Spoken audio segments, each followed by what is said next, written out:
हम आराधक हैं उन दिगंबर मुनियों के। वे दिगंबर मुनि जो तपती ग्रीष्मकाल ज्येष्ठ की धूप में शिखरों के ऊपर खुले आसमान के नीचे बैठ करके अपने पूरे शरीर को झुलसा करके कर्म की ऐसी निर्जरा करते हैं। हम मुनिराज जो भी आपको यहाँ दिख रहे हैं, हम आराधक हैं उन मुनिराजों के।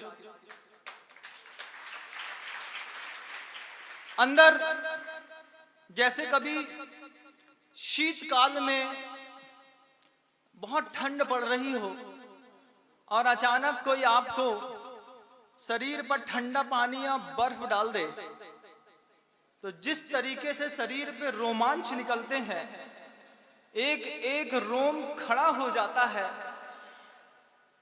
सारे के सारे साधक जब भी प्रत्येक समय हर साधु के, जो साधु आपको यहाँ पर 10 मुनिराज मनसा चिन्ह दिख रहे हैं, इनके रोम रोम में वैसे गुरुओं का वास है।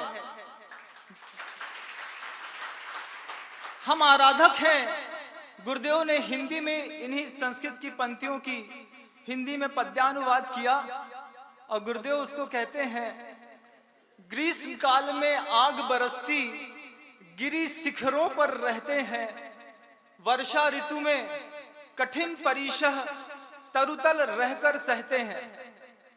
जब बारिश होती है बंधुओं, चतुर्थ काल के उन मुनिराजों को याद करिए जो 4-4 महीने का एक पेड़ के नीचे, वृक्ष के नीचे आसन जमा करके बैठ जाते थे।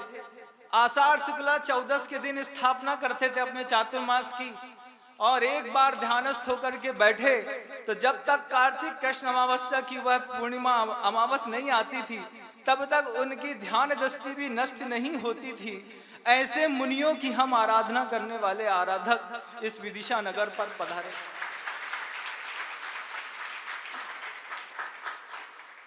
वे शीत का वर्षा ऋतु में, जब आपने कभी महसूस नहीं किया होगा, हम लोगों के जीवन में 20 साल से ऐसे मौके हर बार वर्षा ऋतु में आते हैं।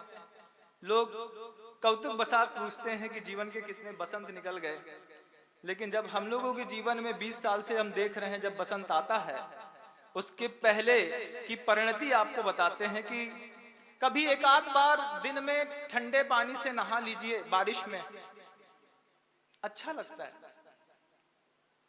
फिर 15 मिनट बाद फिर नहाना पड़े तो लगता है अभी तो नहाया था, फिर से पानी शरीर में डाल दिया तो थोड़ा सा खिन्नता आती है। फिर पता चले कि 1 घंटे बाद फिर सिर से पानी उतना ही पड़ गया, तो फिर लगता है कि 3, 4, 5 बार जब ऐसी घटना घट जाती है तो 6वीं बार में पानी की एक बूंद इतनी पीड़ा देती है। जिस तरीके की पीड़ा आपको 3rd डिग्री का टॉर्चर जब पुलिस प्रशासन में कभी किया जाता है, तो आपने देखा होगा कि ट्यूबलाइट को चालू करके लिपलिपाती हुई ट्यूबलाइट छोड़ देते हैं और कुर्सी में बैठा करके और ऊपर एक मटकी बांध देते हैं, एक एक बूंद पानी टपकता रहता है बंधुओं। उस टपकते हुए पानी में वो जो भी व्यक्ति वहां पर रहता है, रात में सोना तो चाहता है लेकिन सो नहीं पाता, और जब सो नहीं पाता है तो धीरे धीरे धीरे धीरे नींद ना आने के कारण उसके शरीर की जो स्थिति होती है, ऐसी स्थिति वाले कई दिगंबर मुनिराज जो चातुर्मास में वृक्ष के नीचे बैठ जाएं, एक बार पानी बरस करके चला गया और शांत हो गया, लेकिन पत्तों पर जो पानी छिटक के रुक गया था बंधुओं, जब वो उनकी देह पर एक एक बूंद करके टप टप टप करके गिरता हो, और उस समय वे योगी, वे महामुनिराज अपने आत्म स्वभाव से च्युत हुए बिना अपने सम्यक दर्शन, ज्ञान और चारित्र की आराधना में लगे हुए, वो तप की आराधना में लगे हुए हो, ऐसे मुनियों का स्मरण इस मस्तिष्क पर 24 घंटे बना रहता है। हम उन मुनियों के आराधक हैं बंधुओं, और यहाँ पर विदिशा नगर पर आए हैं। ग्रीष्म काल में आग बरसती गिरि शिखरों पर रहते हैं, वर्षा ऋतु में कठिन परीक्षह तरुतल रहकर सहते हैं। तथा शिशिर हेमंत काल में बाहर, घर के अंदर रजाई के अंदर नहीं बंधुओं, बाहर भू पर सोते हैं। वंद साधु ये वंदन करता, दुर्लभ दर्शन होते हैं। आचार्य भगवंत ने खुद इस बात को लिखा है कि वंद साधु मैं वंदन करता, दुर्लभ दर्शन होते हैं। गुरुदेव स्वयं कह रहे हैं कि इस पंचम काल में हीन सहनन के साथ और उन साधुओं का दर्शन दुर्लभ हो गया। लेकिन दर्शन दुर्लभ है बंधुओं, श्रद्धा दुर्लभ नहीं होती कभी। श्रद्धा में तो आज भी वो मुनिराज बैठे हैं जो पेड़ के नीचे कोई चातुर्मास करते होंगे। वे मुनिराज जो गज कुमार मुनि के जैसे उष्ण शिला पर बैठा देने पर अपनी पूरी देह का त्याग करके चले जाते होंगे। वे मुनिराज जो भयंकर शीत की वेदना सह करके और ध्यान सिद्धि के माध्यम से मोक्ष को प्राप्त कर जाते होंगे। हम सारे के सारे साधक उन्हीं मुनियों के आराधना करने के लिए इस विदिशा नगरी पर गुरुदेव के आशीर्वाद से पधारे हैं।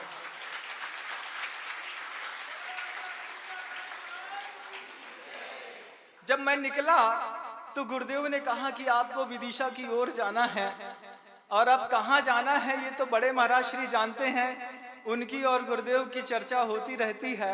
हम तो उनके नेतृत्व में यहाँ पर आए।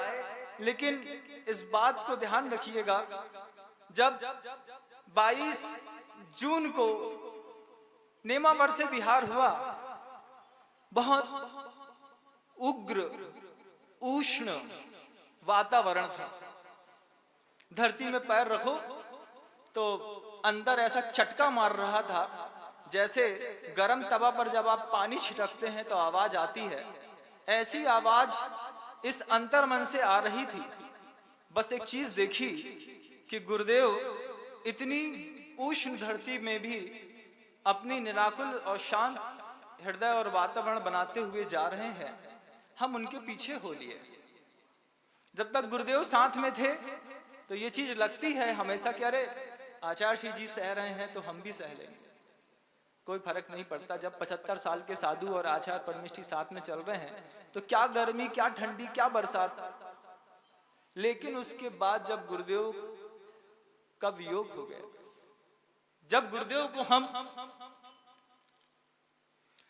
छूट करके इस तरफ हमने अपना रास्ता बदला, और जब गुरुदेव के संकेत, गुरु से बड़ी गुरु की आज्ञा अपने माथे पर रख करके हम इस धरती पर आने के लिए तैयार हुए, तो रास्ते में हमने देखा कि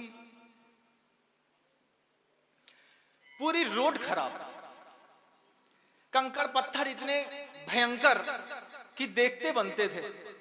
अब उसमें गुरुदेव ने एक और संकेत दे दिया कि विदिशा सीधे सीधे जाओगे तो 160, 70, 80 किलोमीटर है। जवान संघ है आपका, थोड़ा घूम करके जाना, मालवा की धरती भी देख लो कहाँ कैसी है। तो पूरे मालवा को घुमाया पहले गुरुदेव ने 100-125 किलोमीटर, फिर 350 किलोमीटर करीब चल करके अभी हम गंतव्य तक पहुंचे नहीं हैं, गंतव्य की ओर है। और यहां पर जब हम आ रहे थे बंधुओं, तब ऊपर से तेज गर्मी, सूर्य का प्रखर प्रताप, शाम को 5 बजे भी धरती पर पैर रखने के लिए मन नहीं करता था। उस समय बस एक बात सोच करके भगवान के आशीर्वाद और गुरुदेव को याद करके निकलते थे कि ग्रीष्म काल में आग बरसती गिरि शिखरों पर रहते हैं जिनकी हम आराधना करते हैं। वे साधु जिन्होंने किसी ने अगर उनकी शिला को उष्ण करके गर्म कर दिया तो वो उस पर भी निरापद भाव से बैठ करके अपनी ध्यान सिद्धि करके कर्मों की निर्जरा कर गए। हम ऐसी पूर्वजों के वंशज हैं, इस धूप से क्या घबराना, इस पैर के छालों से क्या घबराना, और इस दुनिया के वातावरण से क्या घबराना।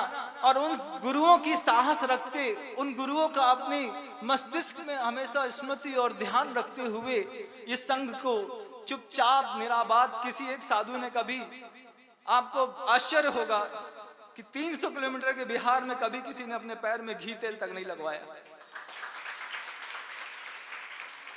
हमेशा हर साधु कहते रहे, अरे हम उस गुरु के शिष्य हैं जिन गुरुओं ने बड़े बड़े गुरुओं से हमारा संबंध जोड़ा है।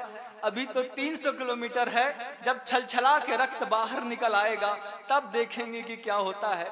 जब तक पैर फट नहीं जाता, पैर में कुछ लगाना नहीं है। ऐसे संकल्प के साथ ये साधकों का समूह इस विदिशा नगर पर पधारा है